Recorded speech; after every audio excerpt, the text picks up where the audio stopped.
Bună, eu sunt Manu și asta este ascultătoarea mea.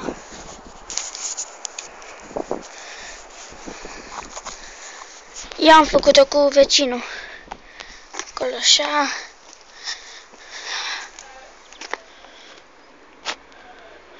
Acolo ne punem, ne jucăm, lucruri de-astea. Hai să mergem înăuntru.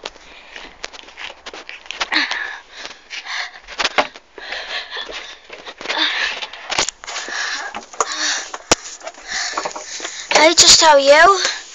Și aici am făcut un foc azi noapte. Sunt lemne. Aici e doar unde stă vecinul și cu sorsa. Acolo este unde punem ceva așa, când avem nevoie.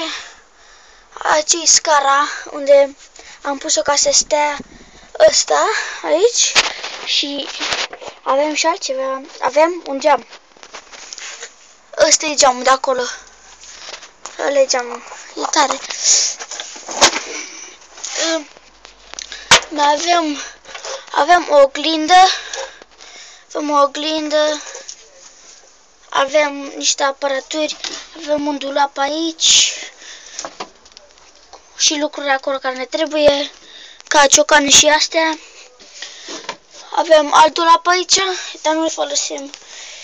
Și ce stau eu.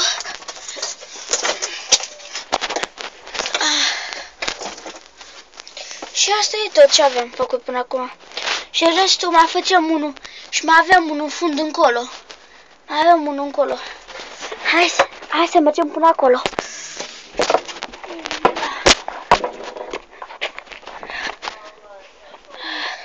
Asta e curtea mea, e puțin mizerie în ea.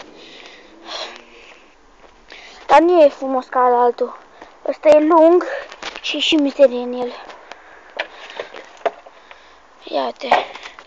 O luăm pe aici și te duci direct în fund încolo. Poți să sari gardul aici, găsești o grămadă mingi și lucruri de-astea, dar acolo e mai bune. E mai frumos acolo. Stai puțin. Acolo.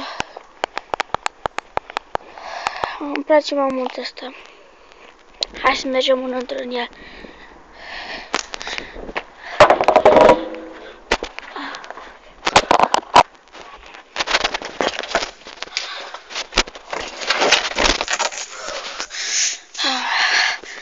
Serios, acum aici am dormit aseară.